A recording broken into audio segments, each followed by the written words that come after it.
we dance, spirits dance, we dance, joining hands, we dance, joining souls rejoice. Under the full moonlight, we dance, spirits dance, we dance, joining hands, we dance, joining souls rejoice. Under the full moonlight, we dance, spirits dance, we dance, joining hands, we dance, joining souls rejoice. Under the full moonlight, we dance, spirits dance, we dance, joining hands, we dance, joining souls rejoice.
You are tuned in to KVMR FM, Nevada City, KCPC, Camino. My name is Susan Schreiber, and this is The Women's Show.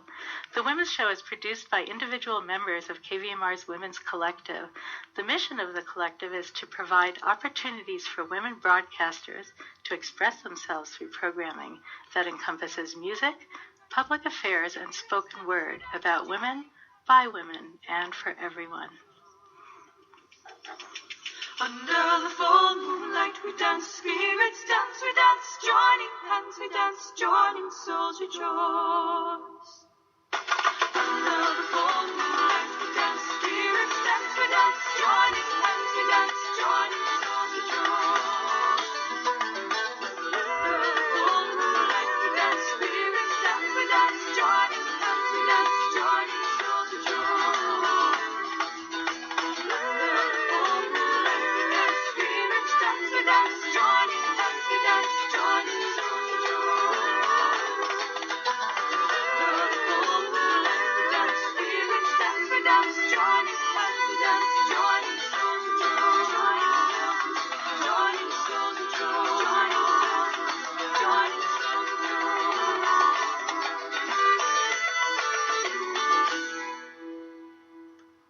And we have a special guest tonight. Sara Jacobsen will be speaking on infertility, and I'm so glad she has come. First, we want to thank our underwriters here at KVMR, the South Yuba Club, offering over 80 group exercise classes weekly and personal training at 2 locations in Nevada City on Searles Avenue and in Grass Valley at the Freeman Lane in Raleigh Center.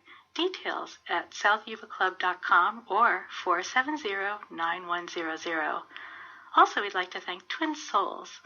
Twin Souls Ashiatsu Massage, where Leah Farrow, CMT, uses overhead bars for balance while using her feet to provide a deep, luxurious massage in downtown Nevada City at 530-262-1335, online at twinsouls.com. You're only 2 feet away. And now, I am so happy to present to you Sara Jacobsen, Holistic Fertility Consultant. Welcome, Sara. Thank you so much, Susan. It's such an honor to be here. It's great to have you. Thank you. I loved our conversation the other day, and I can't wait for our listening audience to hear so much of the interesting information you have. Thank you so much. Can't wait to share it. You've done a lot in your years. Yes, I have. Definitely.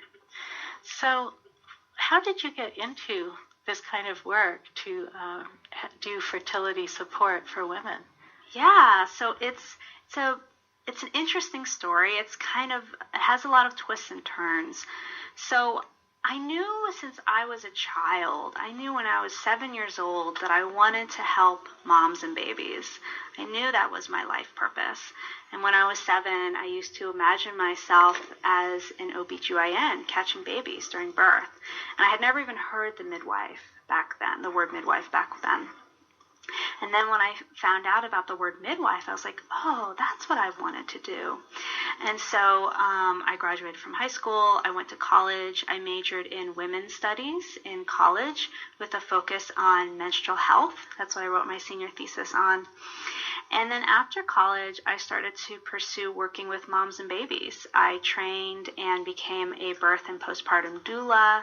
I trained and became a prenatal and postpartum massage therapist, and then I trained to become a lactation educator, and then the last kind of major training I did was to become an international board-certified lactation consultant, which was a year-long academic training, and then I sat for the boards and became a lactation consultant.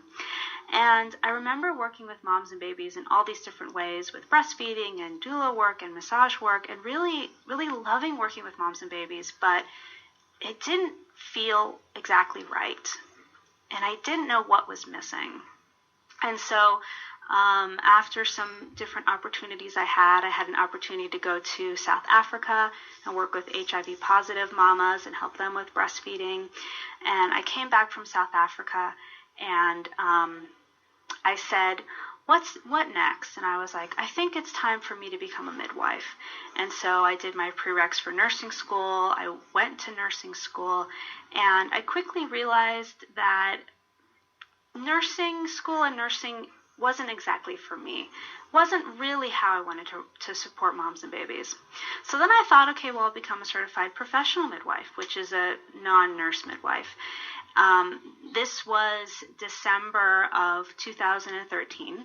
I had just quit nursing school, and I was still living in Southern California. And I decided I wanted to have kind of a spiritual reading, a life reading, just to see where I was at. And so I booked a reading with a initiated priest in a particular African diaspora religion, and he also does divination. And divination is where you connect with spirit and you use a physical tool to get answers from spirit. And so he gave me this life reading, and it had all this amazing information, but two really important things came out of the life reading. The first one is he insisted that I go to my doctor and get my reproductive organs checked out. Now, he absolutely insisted. He wouldn't take no for an answer.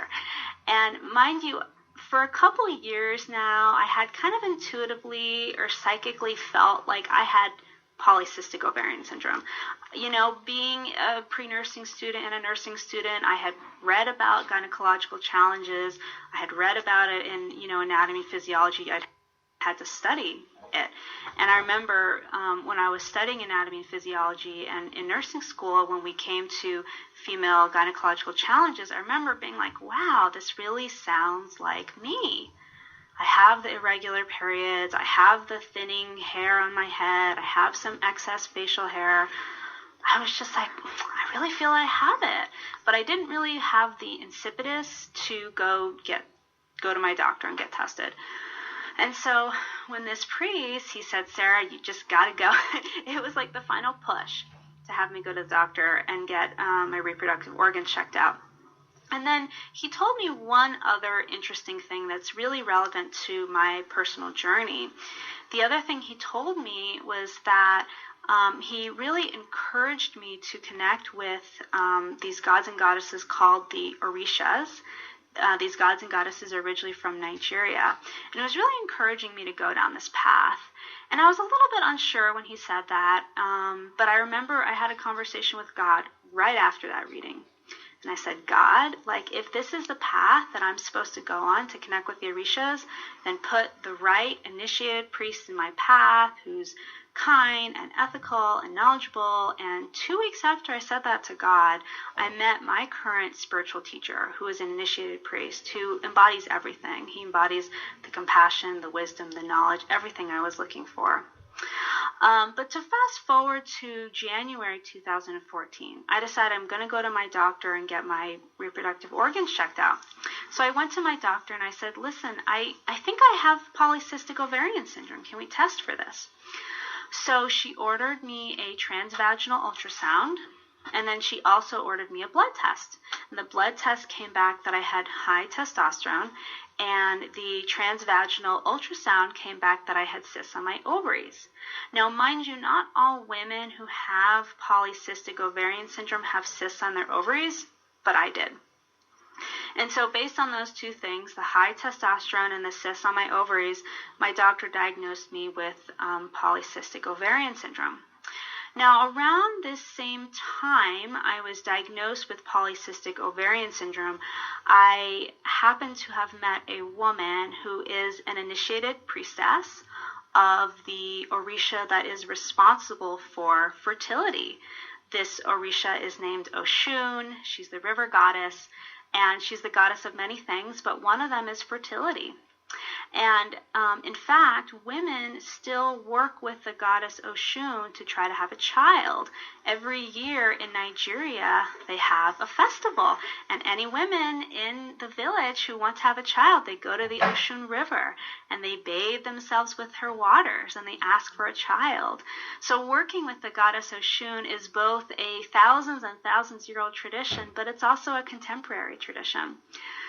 And so I met this priestess of Oshun, and I had told her I was recently diagnosed with polycystic ovarian syndrome,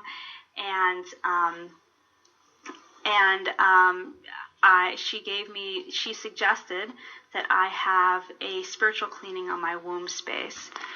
So are you still in Africa at this time? No, I actually, no, sorry. I was in South Africa for 3 months. Doing breastfeeding support, and then I came back to South Africa. I did prereqs in the U.S. for nursing school. So this is actually in Los Angeles. Okay, I was just curious because you have the African background and then this connection. Yeah, I do. Yeah, this was a priestess of Oshun in Los Angeles. Yeah, and so I happened to have met this priestess of Oshun in L.A. actually 2 weeks before I moved back to Northern California. And I told her that I had polycystic ovarian syndrome and I had infertility, and she suggested that she do a spiritual cleaning on my womb space, on my reproductive organs for me. So I went to her house and she did this cleaning, the spiritual cleaning, to remove the pain and the trauma and the sadness and all of that was stored in my womb space. And I remember leaving her house, and I remember so vividly the way that I felt when I left her house. And I remember feeling my womb space for the first time ever. I had never realized before that spiritual cleaning that I actually had not felt my womb space. And I just remember that so crystal clear. And that was February 2014. And then I moved here to Northern California in March 2014. And I continued that spiritual journey that I started with that spiritual cleaning of my womb space. So I continued my work with the goddess Oshun at the river. But I also did really personal and deep work around the pain and the trauma that was living inside my womb space. I really confronted it. And I remember this one moment in the shower where I was connecting with my womb space and just feeling so much sadness over the sexual abuse I've experienced and over the pain and the trauma, and just having like tears come down from my eyes. And so I really confronted my demon, as I would call it. I confronted my history of sexual abuse, allowed it to be released. And then, so that I kind of started that journey, February 2014. And then I decided I wanted to get tested again, October of 2014, which was about 8 months later, to see if I still had polycystic ovarian syndrome. So I went back to my doctor. I had the blood work done again. I had the trans-vaginal ultrasound done again. And lo and behold, my cysts were gone. and my testosterone was now normal. And you have to remember that this was a part of what I asked for the goddess. Not only did I ask her to heal my sexual trauma, the pain, the sadness that was living in my womb, but I also asked her to remove the cysts and lower my testosterone and get me on a normal period again. And all of the spiritual work I did with the Divine Feminine and all of my emotional healing work that I did really paid off. And so after I healed myself of polycystic ovarian syndrome and I was on a regular period for the first time in years, my hair was starting to grow back again. It was starting to get thicker, more lustrous. I had less facial hair. After I was able to reverse all of that PCOS, that's when I had this inner knowing that I have something really powerful here. I have something really potent that women need.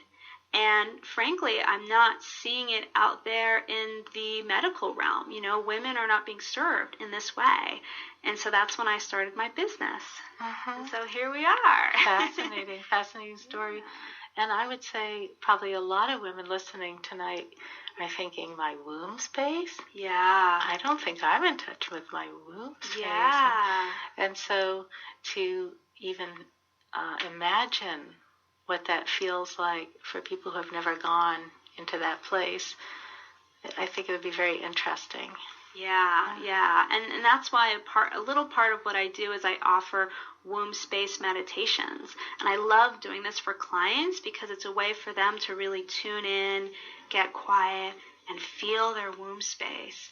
And what's possible is really amazing. I mean, what's possible is not only can a woman feel her womb space, but she can have an energetic connection with her ovaries and with her uterus and her cervix. And what's funny is before I wasn't ovulating, and now every single time I ovulate, I feel it. I get that pain where my ovaries are. So it's amazing how the connection can totally be transformed with the womb space.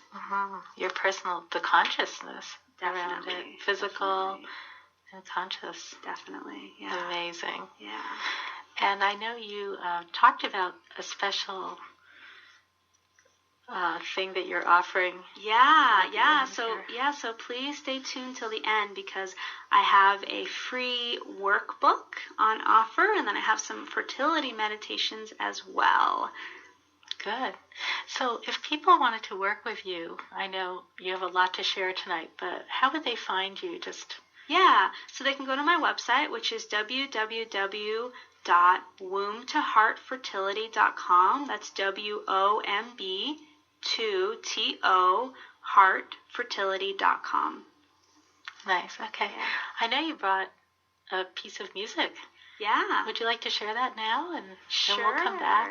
Sure. And for anyone, we have a lot of information that Sara Jacobsen brought to us tonight on holistic fertility.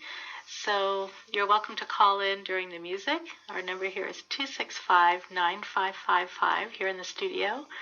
Or you can just stay tuned and hear the wonderful information you brought for us. Thank you. Okay. Now this piece, tell us about it. Sure. It's by an artist named Suzanne Sterling, and she's a really powerful priestess and yogini and spiritual warrior, and it's called Secret Blessing. And to me, it's one of the songs that represents divine love and the Divine Mother. Beautiful. Yeah. Here we go.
back to the Women's Show. My name is Susan Schreiber, and I have a very special guest tonight, Sara Jacobsen. And Sara is speaking about holistic fertility, and she's a consultant with Womb to Heart Fertility Support. Welcome back, Sara. Thank you, Susan. It's a pleasure to have you here. Thank you. Thanks for having me. Your story was fascinating. Oh, thanks. Mm-hmm. So if you want to talk about what you just discussed with a caller, or you can go on to your next subject, it's up to you. Sure. So we just had a caller, and her area of interest is actually the womb space for elders, for Crohn's. And I think she had a lot of really interesting things to say, and I'm definitely interested and curious about the conversation. But yeah, I'm going to leave that for now. And thanks so much for giving us a call, caller. So I'd like to talk about the normal hormonal and menstrual cycle a little bit and offer some education around that. And then I'm going to talk about how women who have polycystic ovarian syndrome and women who have endometriosis, how their hormonal cycles are a little bit different. And so the way the hormones work is kind of like a delicate dance between one another. And so it's almost like when you stack dominoes. Like, remember when you were a kid and you would kind of stack dominoes and you would tip one over and all of the rest of the dominoes were tipped over? But also remember, sometimes you would tip one over and it would get stuck, right? So when you tip a domino over and all of them go down, that's a really wonderful example of a normal hormonal cycle. But then when you tip some dominoes and some of them stay up and they don't tip all the way, that's an example of an irregular hormonal cycle. So for women with a regular hormonal cycle, her estrogen and her progesterone is going to be low on day one of her cycle. Of course, day one of her cycle being her period. And in fact, it's that low estrogen and low progesterone that signals the uterus to shed its uterine lining. So after a couple days on your period, your estrogen levels start to rise, and then they peak at day 14 of your cycle, which is ovulation. Now, all women have some levels of testosterone. For normal women with normal hormonal cycles, the testosterone stays pretty low and pretty stable until around day 14. Which is when it peaks just a little bit at ovulation. So when you have that estrogen peak at day 14, you also have that little peak of testosterone. And then ovulation is a process that lasts between 16 and 32 hours. And ovulation is basically when a mature follicle that's stored in the ovary, when it's being evicted or kicked out of the ovary by the luteinizing hormone. So luteinizing hormone is a hormone that's secreted from the pituitary gland in our brain. And so that luteinizing hormone kicks out the mature follicle out of the ovary. Once it enters the fallopian tube, it bursts, and you have just the ovum or the egg. It goes down the fallopian tube and into the uterus. And that whole process takes around 16 to 32 hours. And then the day after ovulation, remember your egg or your ovum is still in the uterus, but you haven't started your period. And depending on how long your cycle is, it's going to be anywhere between day 15 to day 22, or it could even be day 17 to day 25. And this is the pre-PMS time. And at this time period, your progesterone and your estrogen are high. And actually, this high level of progesterone supports the uterus to thicken its lining to get ready to have a period again. And then finally, in the last couple days of your cycle, estrogen and progesterone take a total nosedive. And these low levels of estrogen and progesterone signal the uterus to shed its lining, and you have your period again. So that's kind of a normal hormonal cycle. But for women who have PCOS, they tend to have lower estrogen and higher testosterone. And for those listeners who didn't hear what PCOS is Yes. earlier in the show. Yes, thank you so Yeah. much. Yeah. PCOS is polycystic ovarian syndrome, and the hallmarks are high testosterone, irregular menstrual cycle. Some people have excess facial hair and some thinning on their head as well. And they may or may not have cysts on the ovaries. And polycystic ovarian syndrome and endometriosis are two diseases that can lead to infertility. So, like I was saying, with women with polycystic ovarian syndrome, they tend to have lower estrogen and higher testosterone. So if we go back to the normal hormonal cycle, in the normal hormonal cycle, when the estrogen is starting to rise and peak at day 14, for a woman with PCOS, she's not going to have as much of a peak as she should on day 14. And then also, when her testosterone is low, or her testosterone is low and stable and then peaks at day 14, she's probably going to have a more of a peak in testosterone than a quote-unquote normal woman would with a normal hormonal cycle. And so with women with PCOS, they have multiple small follicles that start to accumulate in the ovary, hence the term polycystic ovaries.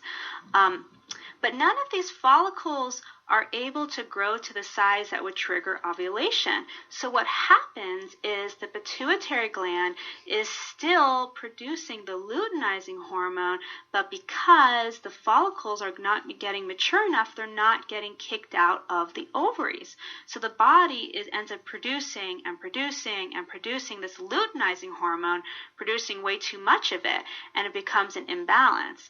And if you have too much luteinizing hormone, that can cause increases in testosterone in a woman's body. So that's the connection between that luteinizing hormone and the high testosterone for women with polycystic ovarian syndrome.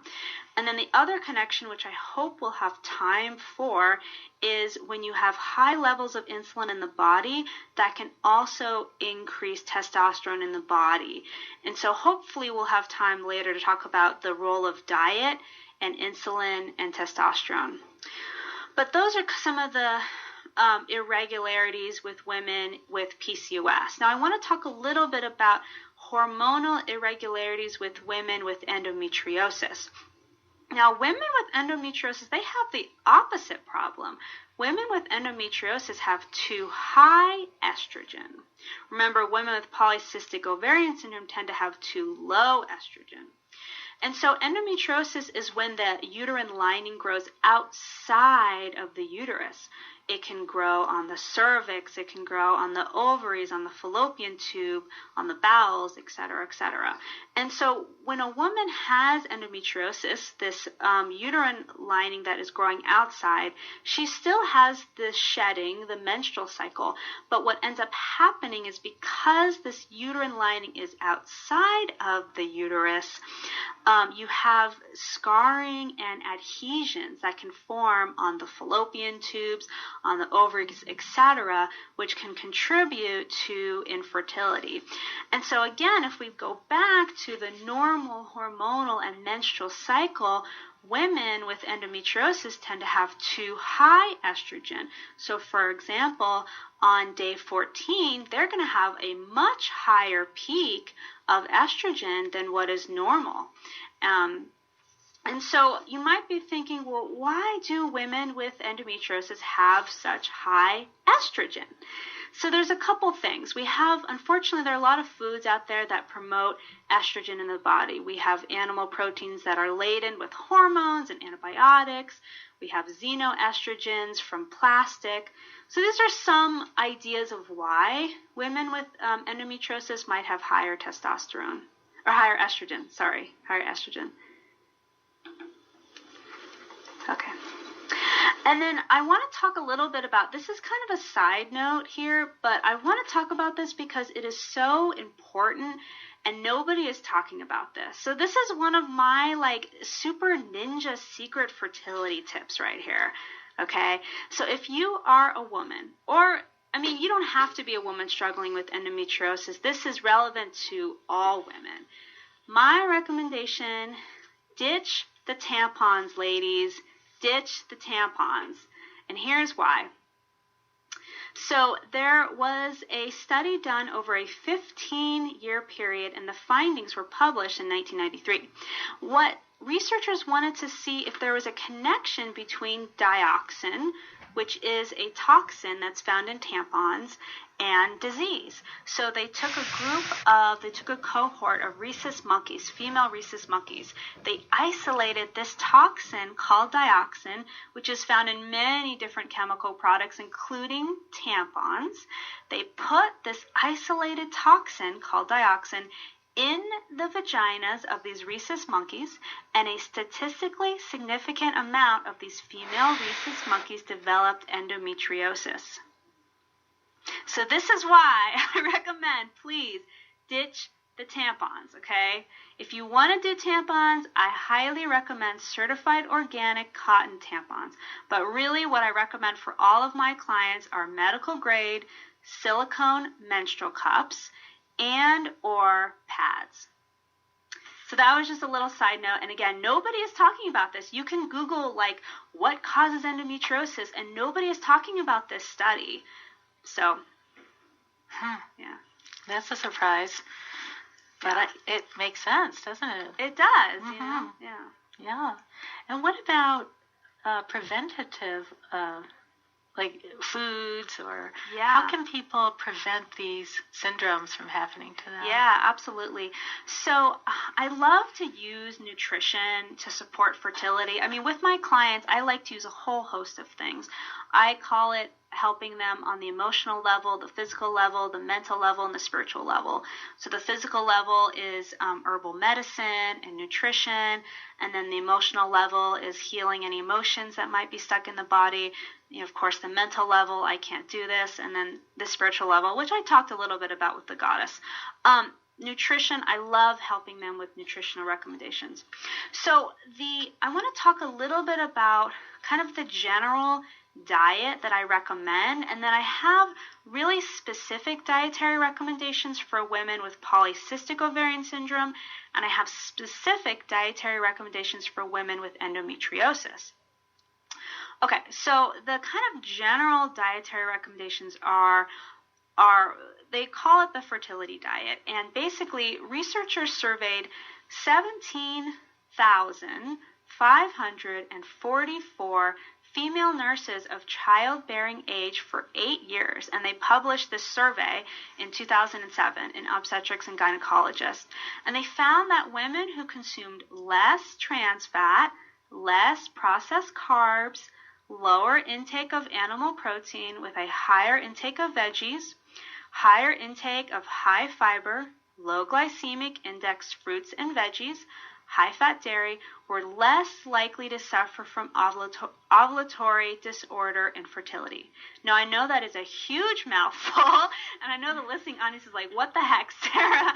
So don't worry, I'm going to break all of that down. Okay, so I'm first going to talk about dietary recommendations for women with PCOS, and then I'll talk a little bit about women with endometriosis. So for women... Yeah, that's great. Yeah.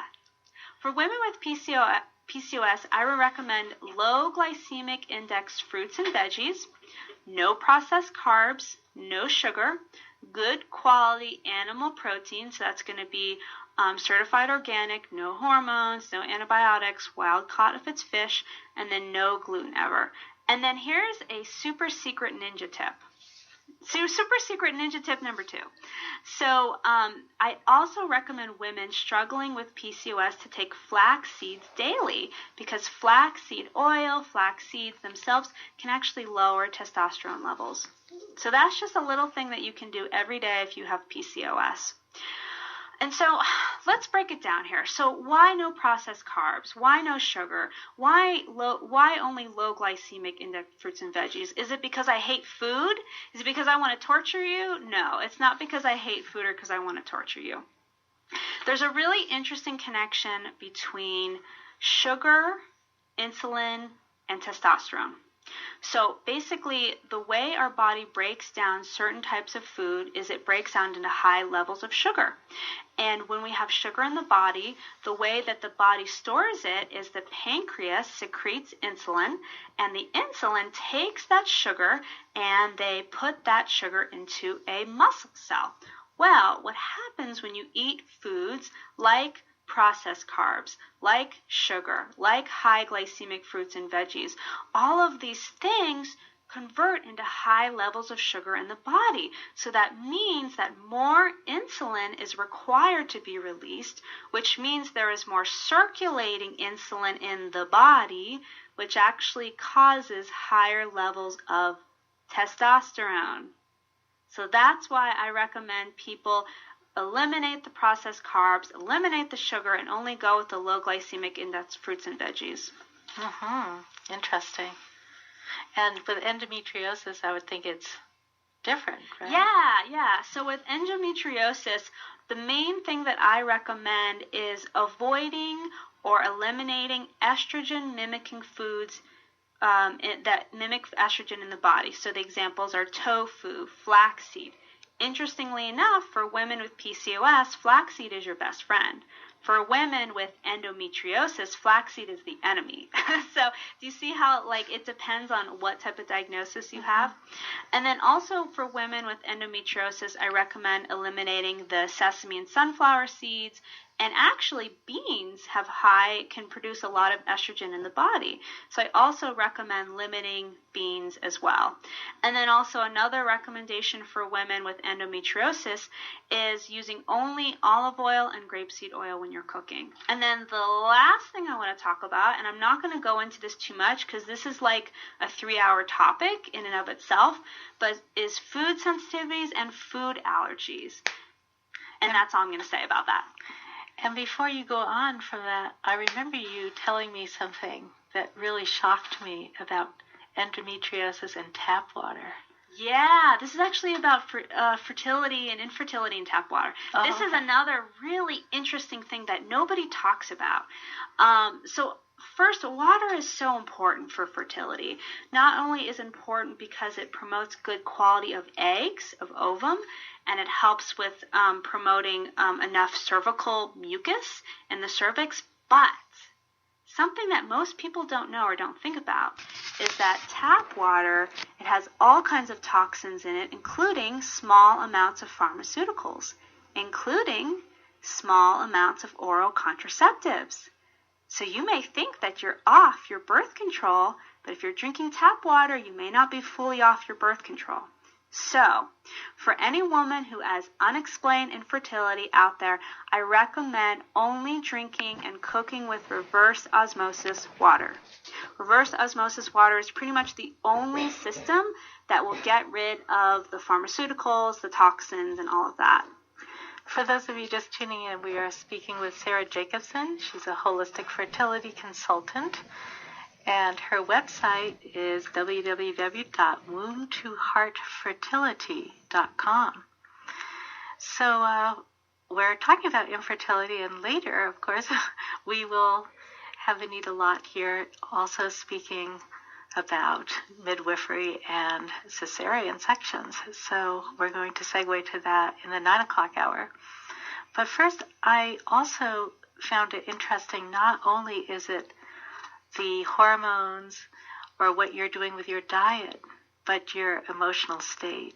Yeah, this one is super deep, and I could, again, talk about this for hours, and I know that we have a short period of time. Okay, the first thing that I want to say about that is there's a really interesting connection between past history of sexual abuse and infertility.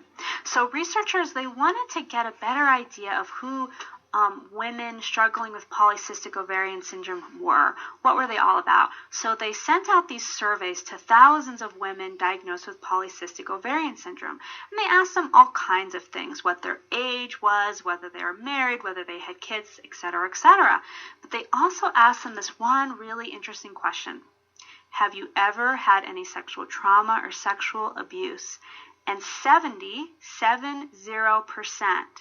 of women reported back that yes, they had some sexual trauma or sexual abuse in their lifetime. So there's this really interesting connection between sexual abuse, sexual trauma that is stored in the reproductive organs.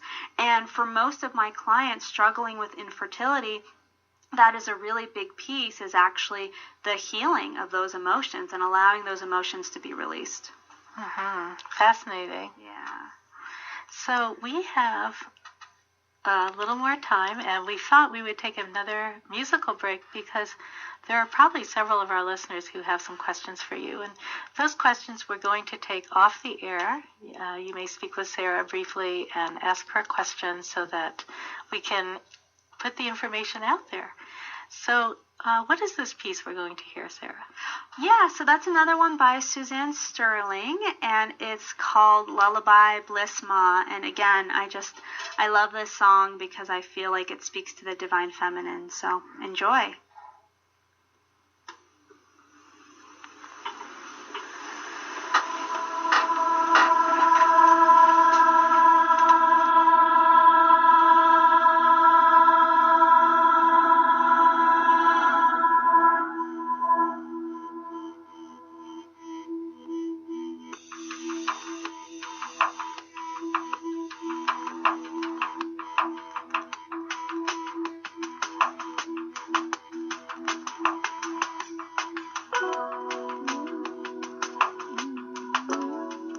And for those wanting to speak with Sara, our number here at the studio is 265-9555.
Okay, welcome back to the Women's Show. My name is Susan Schreiber. My guest tonight is Sara Jacobsen. She's a holistic fertility consultant, and we're just finishing our first hour of broadcasting with Sara here, and she has a few more things to tell you. Great. Thank you, Susan. So I want to spend a few moments talking about herbs and herbal medicine, specifically for endometriosis and polycystic ovarian syndrome. And the first thing that I want to say about herbal medicine is it can be really effective when you use it in an intentional way. And also, too, when you make your own herbal medicine. Those are the two most potent ways to use herbal medicine.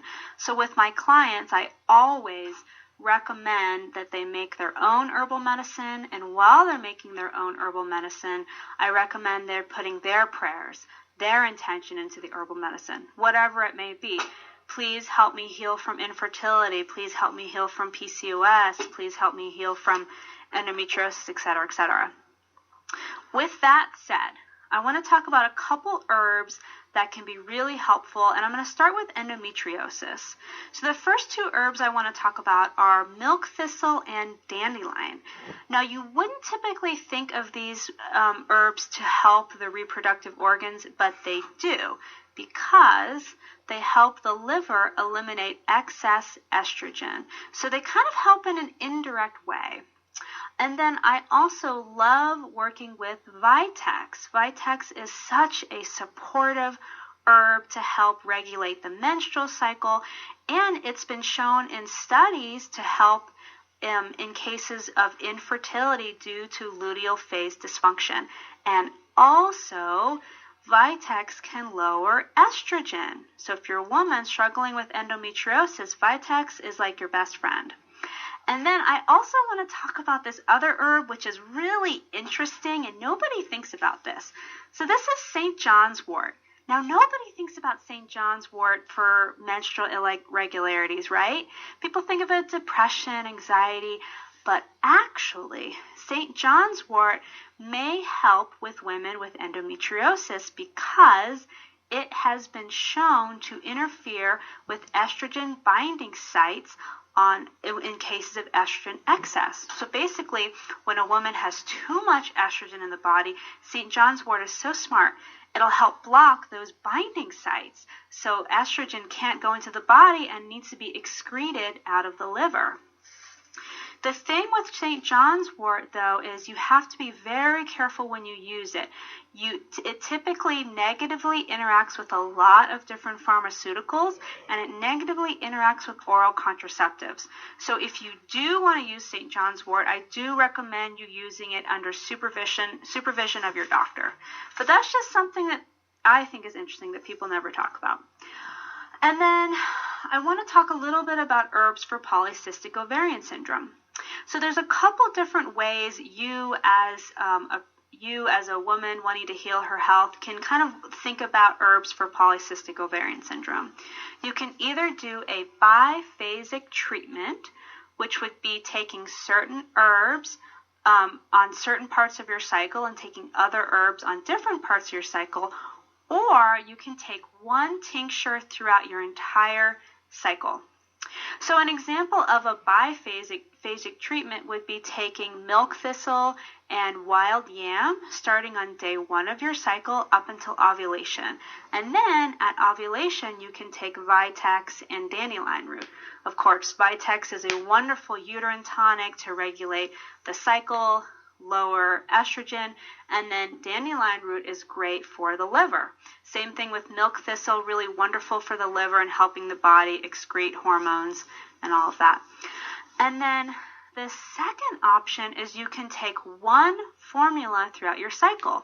And that one formula I would recommend would be Vitex, again, wonderful overall herb, and white peony. I love working with white peony. This is such a beautiful and supportive herb for women with polycystic ovarian syndrome. And it really helps women to connect to the divine feminine also too, which is a really important piece for healing.